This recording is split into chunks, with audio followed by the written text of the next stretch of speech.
vamos a ir a la palabra del Señor, por lo cual le quiero pedir el favor que tenga la palabra de Dios abierta en el primer libro de los Reyes, capítulo 19. Vamos a tener abierto el primer libro de Reyes, capítulo 19. Téngalo allá abierto, vamos a orar para encomendar este tiempo delante del Señor. Señor Todopoderoso, en el nombre de Jesús te damos gracias, porque tú nos permites reunirnos no solo para adorarte, sino también para ser edificados con tu bendita palabra. Te rogamos que sea el poder de tu palabra y de tu Espíritu Santo hablando a nuestra vida y a nuestro corazón. Te lo pedimos, Señor, de manera especial, rogando que tu presencia, Señor, toque nuestra vida y que tu Espíritu transforme nuestra mente y nuestro corazón. En el nombre de Jesús, amén y amén. Esta mañana nuestra hermana Pilar comenzó diciendo el tema del mes. Hemos abierto un nuevo tema de mes, el desafío de ser restaurados. ¿Por qué no le dice al que tiene a su lado? El tema del mes es el desafío de ser restaurados. Y esta mañana he querido, y como título de la reflexión de esta mañana, hablar de restaura tu fe cansada. Restaura tu fe cansada. En la presentación tuvimos un gran privilegio de poder presentar a Gabrielita, que nació el 18 de marzo del 2020, justo el día en que comenzó todo el tema del aislamiento, donde inició una nueva etapa para toda la humanidad. Hemos visto cómo la pandemia produjo un cambio en cómo vivimos, un cambio en cómo pensamos, un cambio en cómo nos relacionamos los unos a los otros. Y no podríamos dejar de decir que también en muchas personas y a muchas sociedades y en muchas culturas cambió la forma en que vemos a Dios. Cómo vemos a Dios ha cambiado también a través de esta pandemia. Muchos han visto a Dios en esta pandemia a causa del dolor y el sufrimiento como el Dios que se fue alejando poco a poco. He tenido la oportunidad de hablar con algunos hermanos y hermanas y muchas personas que sufrieron dolores de pérdida, dolores de angustia, dolores en los cuales sintieron tristeza. Me dicen, pastor, pero es que sentimos en este tiempo que Dios se alejó de nosotros. Y cómo eso fue acabando, fracturando y afectando la vida de la fe y el corazón de las personas. Muchos perdieron seres queridos, otros tantos perdieron posibilidades económicas y su economía se afectó. Muchos de ellos perdieron relaciones. Otros que comenzaron a vivir en familia y al no tener esta experiencia de estar tanto tiempo unidos, se fracturaron sus relaciones familiares. Muchos, incluso aunque conocían de Dios, su fe se quebrantó, se afectó, se menguó.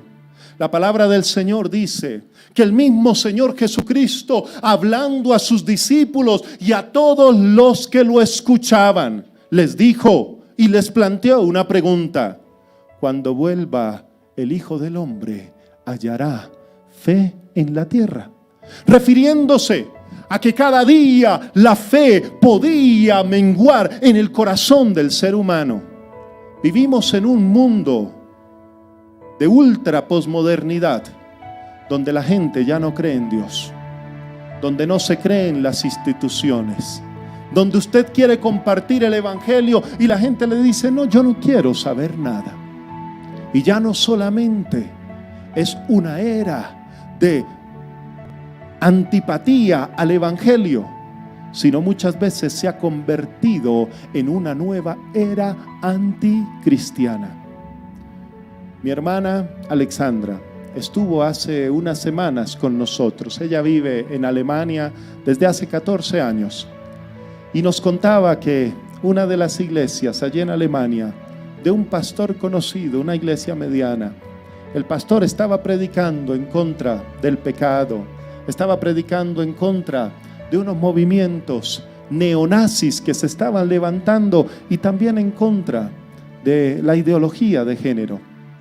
Terminó su sermón y cuando se encontró allá al frente de la iglesia, del templo, unos grupos neonazis y unos grupos supuestamente de defensa de la ideología de género pelearon con el pastor, tomaron piedras en sus manos y acabaron el templo.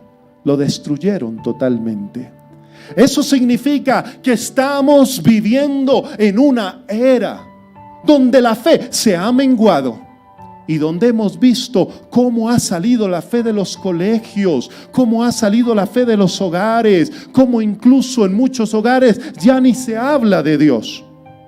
Y esto ha hecho que se quebrante y se drene la fe del ser humano. La palabra de Dios habla de un hombre de Dios, un gran profeta, que luego de ver la mano de Dios en muchas áreas de su vida, del plan y del ministerio que Dios tenía para con él, entró en un momento de desánimo, donde su fe se quebrantó. ¿Acaso no nos ha pasado a nosotros en momentos de la vida que nuestra fe comienza a menguar, que nuestra fe comienza a temblar? Pues dice la palabra del Señor en Primera de Reyes, capítulo 19, los primeros 4 versículos. Acab, rey de Israel, dio a Jezabel, su esposa, las noticias de todo lo que Elías había hecho y cómo había matado a filo de espada a todos los profetas de Baal. Entonces envió Jezabel a Elías un mensajero y le dijo: así me hagan los dioses y aún me añadan, si mañana a estas horas yo no he puesto tu persona como la de uno de ellos. Viendo pues el peligro, Elías se levantó y se fue para salvar su vida, y vino a Beerseba, que está en Judá, y dejó allí a su criado.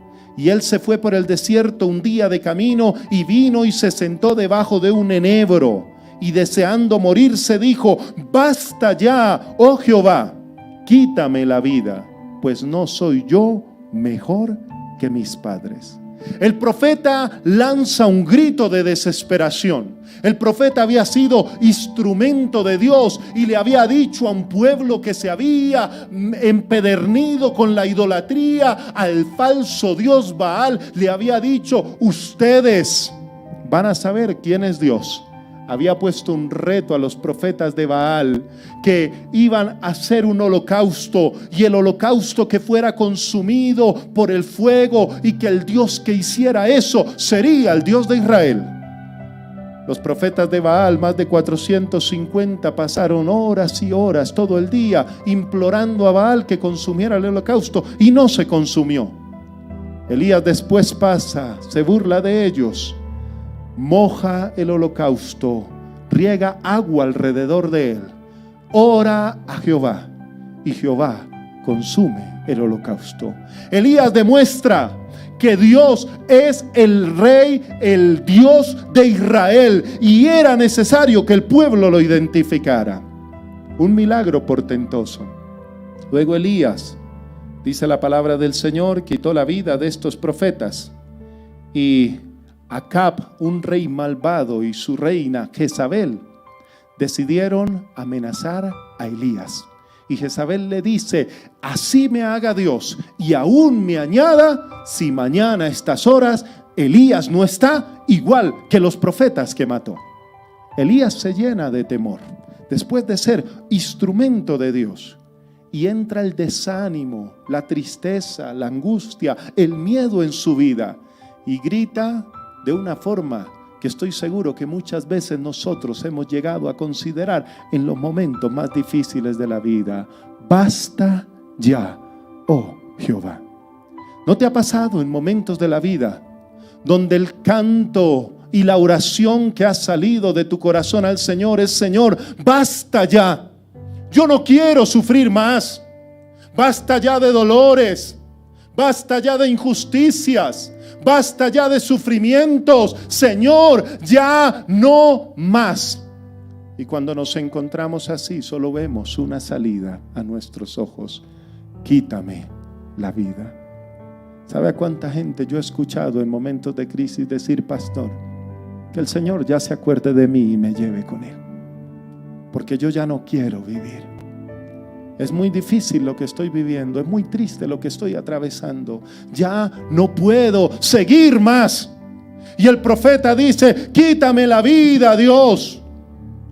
Le visitó el desánimo. El desánimo arrebata del alma la esperanza. El desánimo saquea de nuestro corazón la confianza. El desánimo se lleva de nuestro espíritu la fe.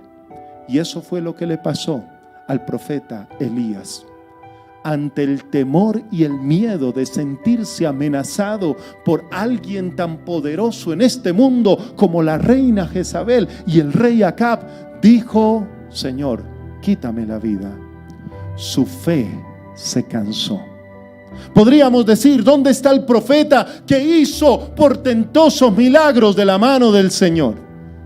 Pero yo te hago una pregunta: ¿acaso tú y yo no hemos visto la mano de Dios a lo largo de nuestra vida? Estoy seguro que todos responderemos: sí, he visto la mano de Dios.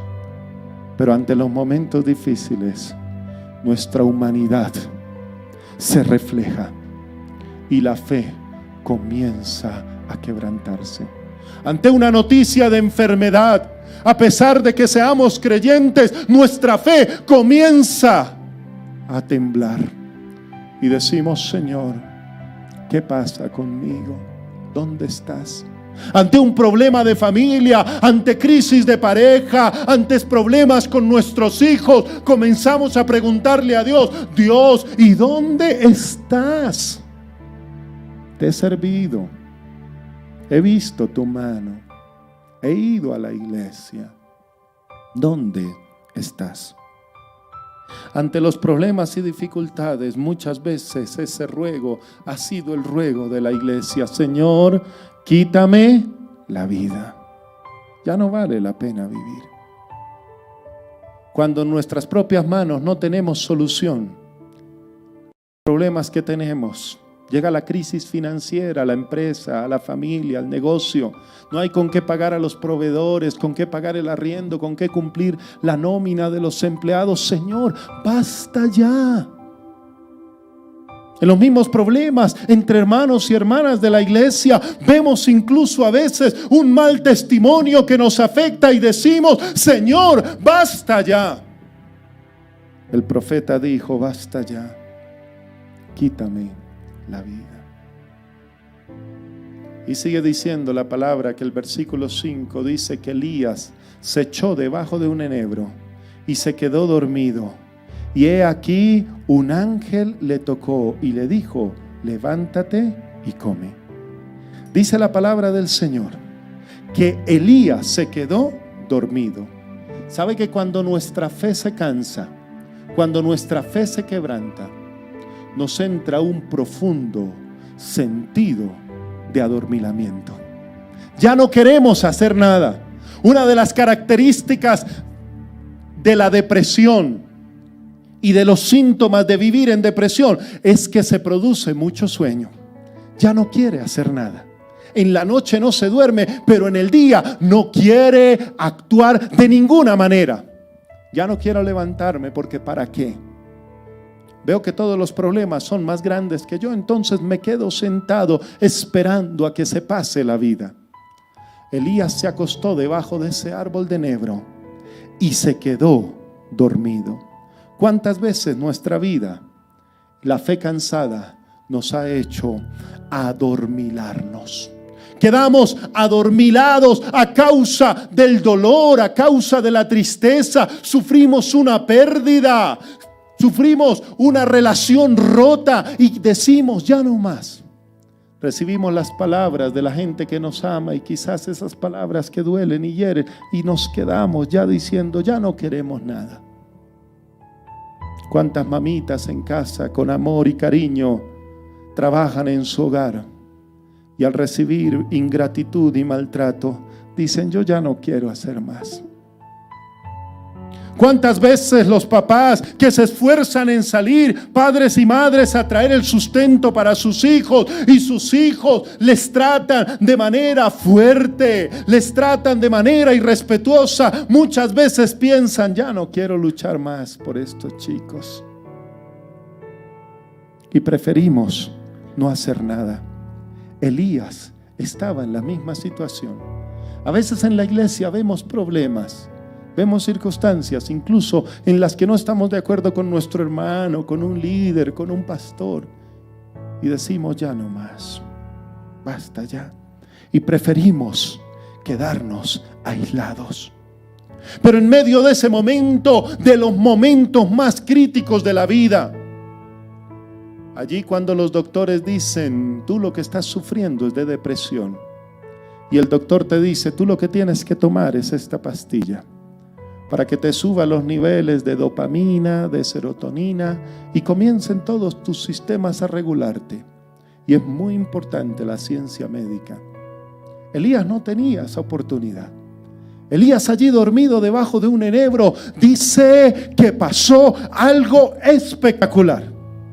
Que ante la realidad del profeta, dormido, entristecido, deprimido, porque iban a acabar con su vida, dice que el texto bíblico inicia una intervención divina, una intervención de parte de Dios en la vida del profeta, que tenía como único objetivo restaurar la fe cansada del profeta. ¿Sabe que cuando la fe se cansa, Dios es un Dios que nos ve?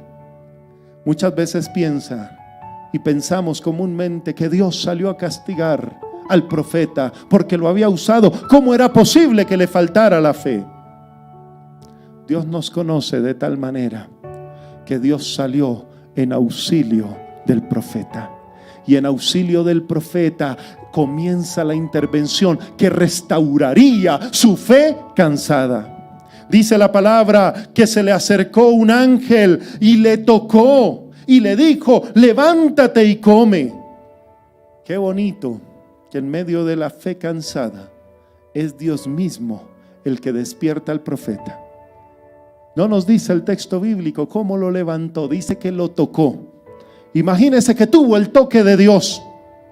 ¿Cómo usted despierta a una persona que está profundamente dormida? Usted no la despierta con un suave susurro, porque o si no, si a usted le pasa como yo, que cuando se duerme profundamente, no lo despierten ni que le digan levántese. Toca una ayuda física, como moverlo, ¿cierto? Eso le pasa a mi esposa cuando quiere hablar conmigo y son las 11 de la noche, vea, me perdió. Y tiene que moverme muy fuerte cuando me voy a levantar. Pues Dios tocó al profeta, Dios lo levantó, lo despertó. Dios hizo que el profeta se despertara de este sueño profundo. Sabe que el cansancio y los dolores y las tristezas nos meten en un sueño profundo. Y a veces dejamos hasta nuestra relación con Dios a causa de la tristeza, a causa del cansancio de nuestra fe y a causa de los dolores de la vida. Pero Dios despertó al profeta y le dice, levántate y come. Dios toca su realidad. Su realidad era que tenía un bajo estado de ánimo, que estaba sufriendo depresión, que estaba cansado, había caminado, había servido al Señor, estaba hambriento, y Dios le dijo, levántate y come. Entonces el profeta miró y a la cabecera había una torta cocida sobre las ascuas y una vasija de agua, y comió y bebió y volvió a dormirse. El profeta estaba tan cansado que ni la comida levantó su ánimo. ¿Cuántas veces le ha pasado a usted que está tan cansado, se sienta a la mesa y quizás medio come y sigue igual de triste? Aunque le digan, camine, salimos a un restaurante, vamos y vemos una película, vamos a la casa del Señor y estemos adorándole, aunque pase eso, cuando la fe se ha drenado, seguimos con ese mismo cansancio, con esa misma tristeza, con esos mismos dolores. Seguimos pensando internamente: basta ya, Señor, aunque he comido, quítame la vida, porque no vale la pena vivir. Y el profeta vuelve a quedarse dormido.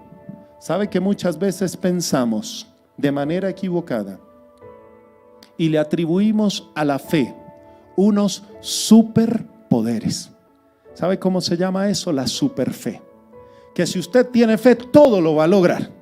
Que si usted tiene fe, entonces usted va a visualizar eso y Dios se lo va a dar, porque por fe es su fe, el poder de su fe, la que va a hacer que las cosas pasen.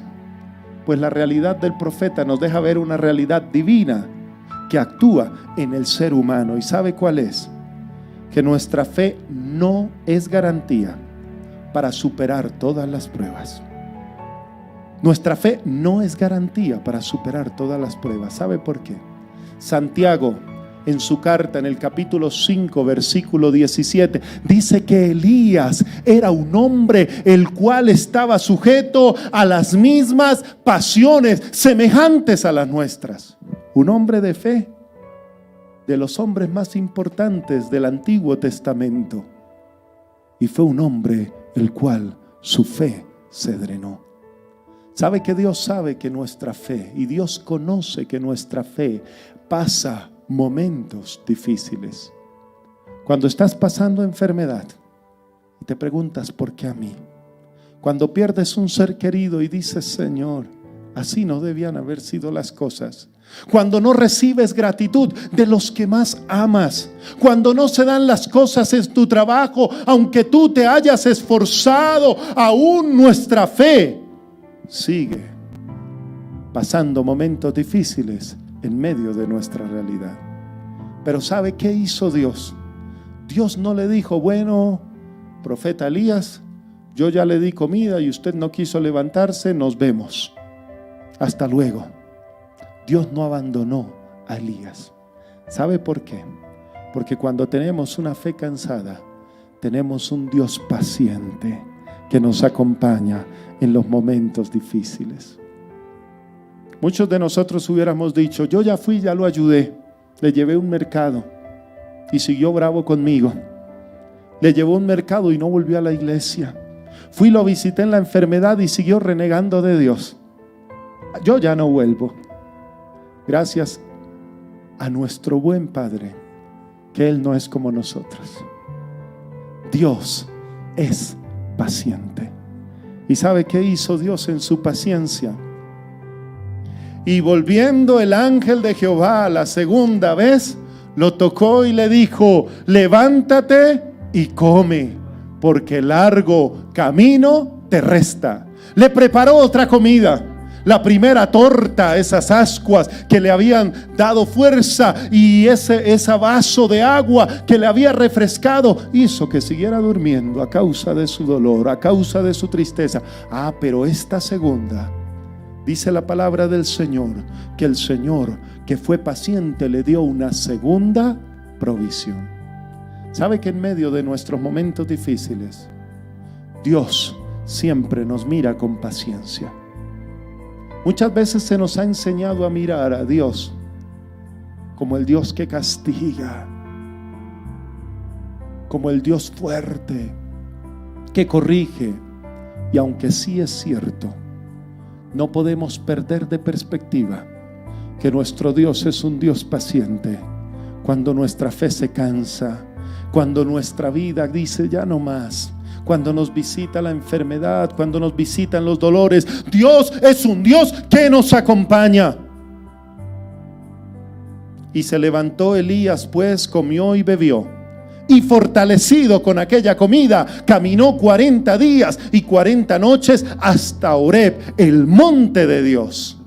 La segunda provisión fue una provisión divina, una comida milagrosa. ¿Qué comida en este mundo nos capacita para caminar 40 días y 40 noches?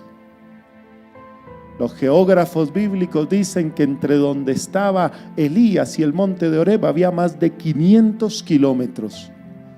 Y esta comida lo capacitó para caminar 40 días y 40 noches y llegar al monte de Dios. Una comida que el Señor le preparó.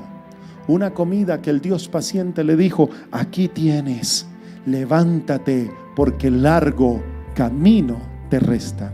¿Sabe que una de las realidades cuando tenemos problemas y nuestra fe se mengua es que Dios sabe que tenemos un largo camino por delante, aunque nuestros ojos no lo puedan ver?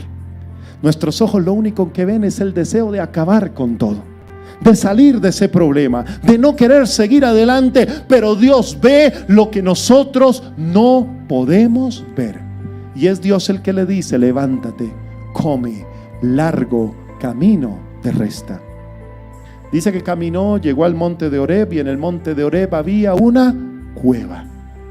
Una cueva, y dice la palabra del Señor en el versículo 9: y allí se metió en una cueva el profeta Elías, donde pasó la noche. Y vino a él palabra de Jehová, el cual le dijo: ¿qué haces aquí? En medio de toda esa realidad, Elías había entendido que esa comida y la voz del Señor que le habían hablado era provisión milagrosa para su vida. Pero al llegar a Horeb, ¿qué hizo? Se metió en una cueva. Vuelve y se esconde. Todavía su espíritu, su alma, su cuerpo, su mente no habían comprendido lo que Dios quería hacer. Y Dios vuelve y le habla: ¿qué haces aquí? Después de la victoria contra Baal, Elías responde con una nota de pesimismo.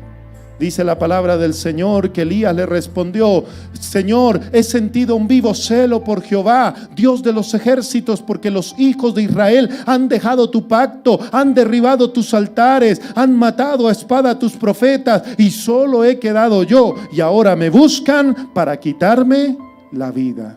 Elías responde, como muchos de nosotros, con pesimismo. Responde diciendo: Señor, están persiguiéndome para quitarme la vida. Y tras del hecho, el pueblo de Israel se fue tras los falsos dioses. Y ahora solo he quedado yo. Muchas veces cuando tenemos conversaciones, en nuestras conversaciones sale el pesimismo, sale esas notas de desesperanza. ¿Cómo está mi hermano? Pues ahí, pastor, luchando. Pero está bien, pues sí, hay más o menos. No ha sido fácil, pastor, pero bueno, ahí vamos. Y comienza la desesperanza a drenar. Otros más sinceros dicen: no, pastor, estamos mal. Esto, mejor dicho, ya no va para ningún lado. El negocio se acabó. La familia está en problemas. Ya no quiero saber nada. Mejor dicho, que el Señor se acuerde de mí, me lleve pronto. Ahí es donde uno tiene que entrar con una intervención pastoral que venga de la mano del Señor, como ese alimento que les dé vida para que se fortalezcan.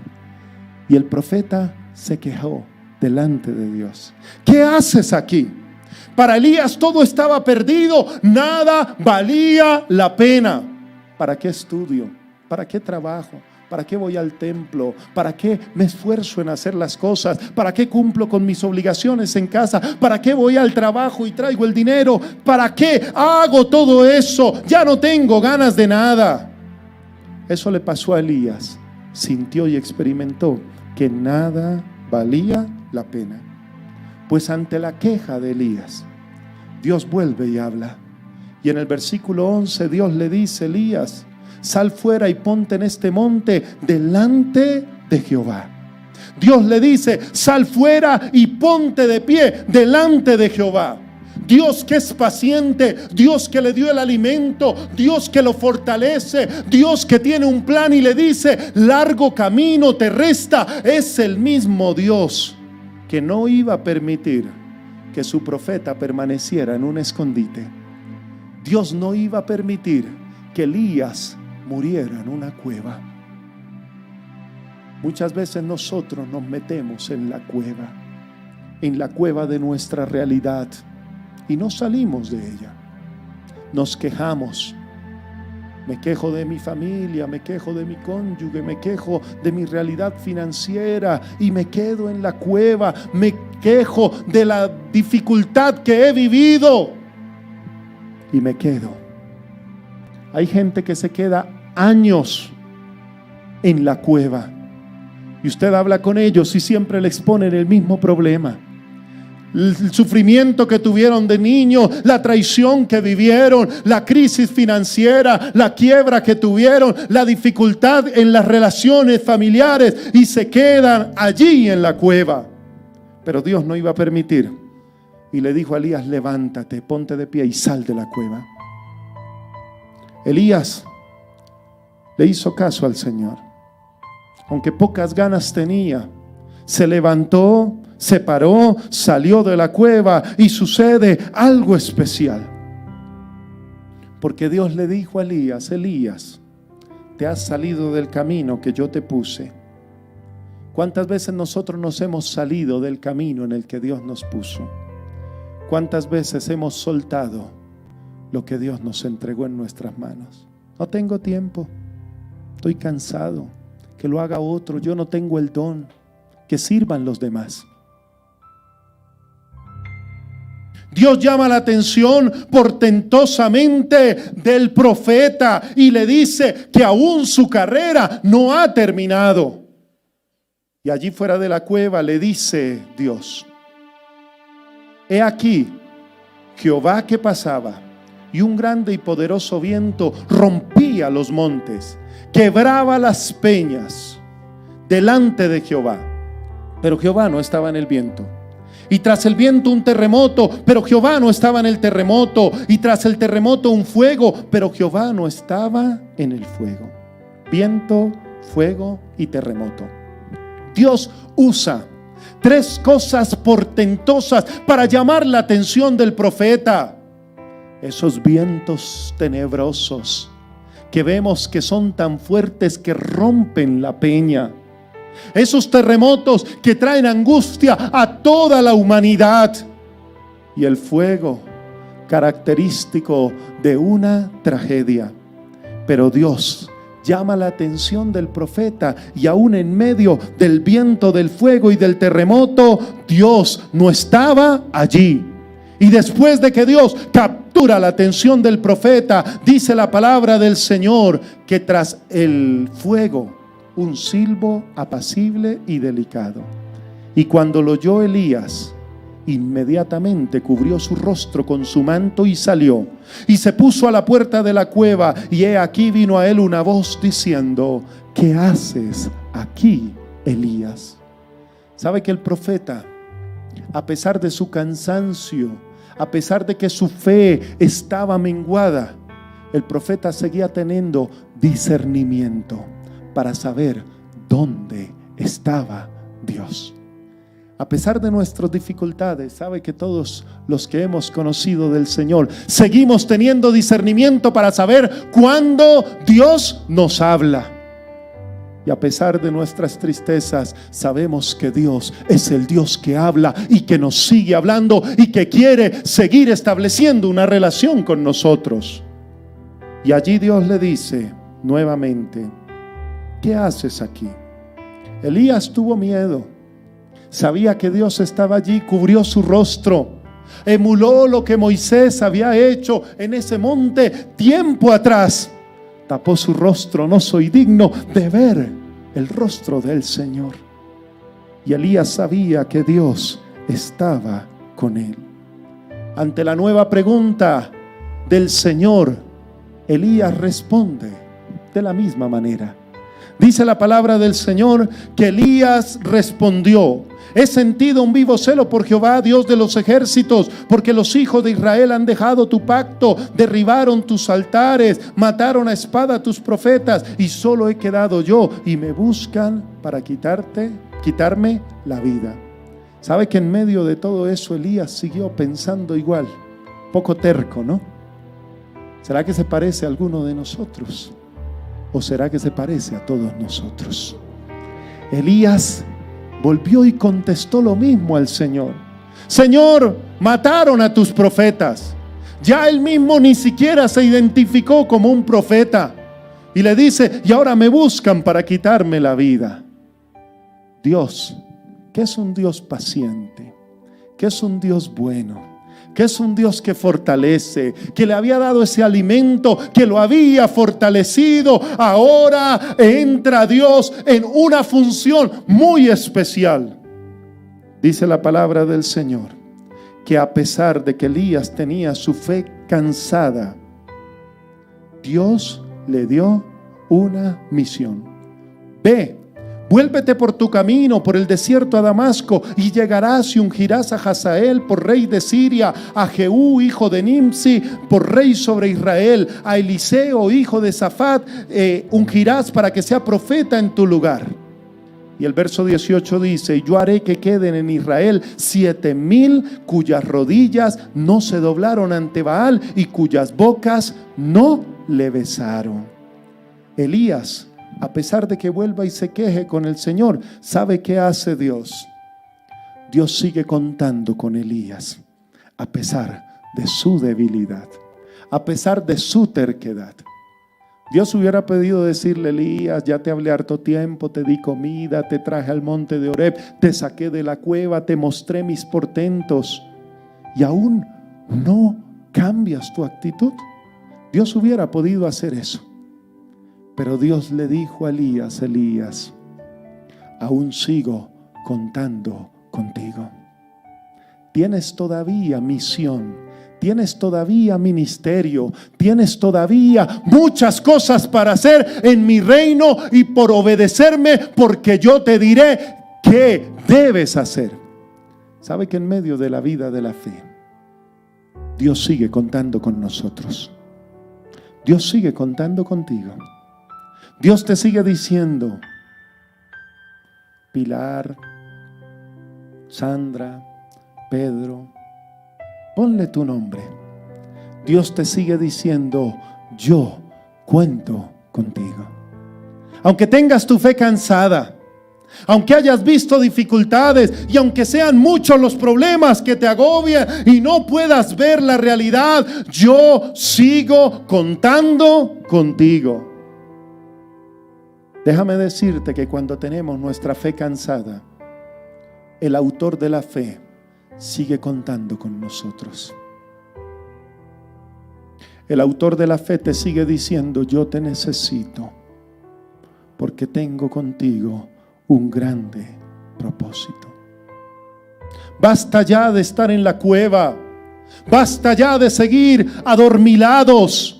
Basta ya de tener temor y que la depresión reine en nuestra vida. Hoy el Señor nos dice que Él restaura nuestra fe y que el autor de la fe sigue confiando en ti.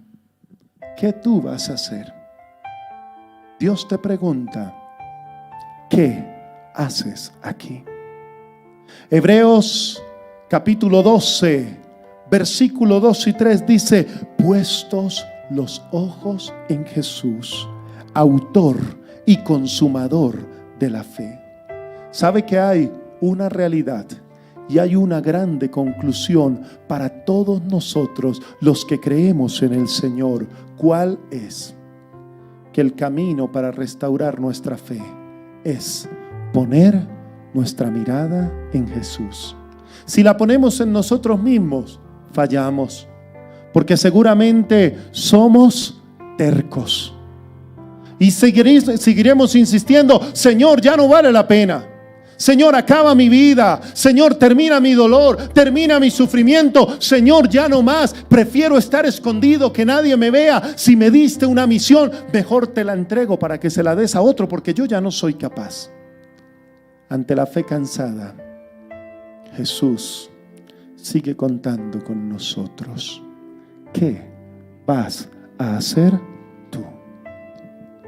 Y sigue diciendo Hebreos que miremos a aquel que sufrió tal dolor e hizo tal sacrificio para que vuestro ánimo no se canse hasta desmayar. Que nuestro ánimo no se canse hasta desmayar. Es el plan de Dios para con nosotros. Pero ¿qué vamos a hacer? ¿Será que hoy podemos acudir al Dios que restaura nuestra fe? ¿Será que hoy podemos ver la paciencia de Dios para con nosotros? Quizás hoy viniste y ni sentías profundamente venir. Quizás hoy sintonizaste el canal y estás escuchando esta palabra y dijiste, bueno, lo voy a hacer. Sabes que Dios sigue siendo paciente contigo y Dios te sigue diciendo, yo cuento contigo. Aunque estés enferma, aunque hayas perdido a un ser querido, aunque tengas tristeza en el corazón, aunque tu realidad no sea la mejor, el Señor te sigue diciendo, yo cuento contigo. Y si el autor de la fe cuenta contigo, ¿por qué tú y yo no le devolvemos la mirada al Señor y ponemos nuestros ojos en Él?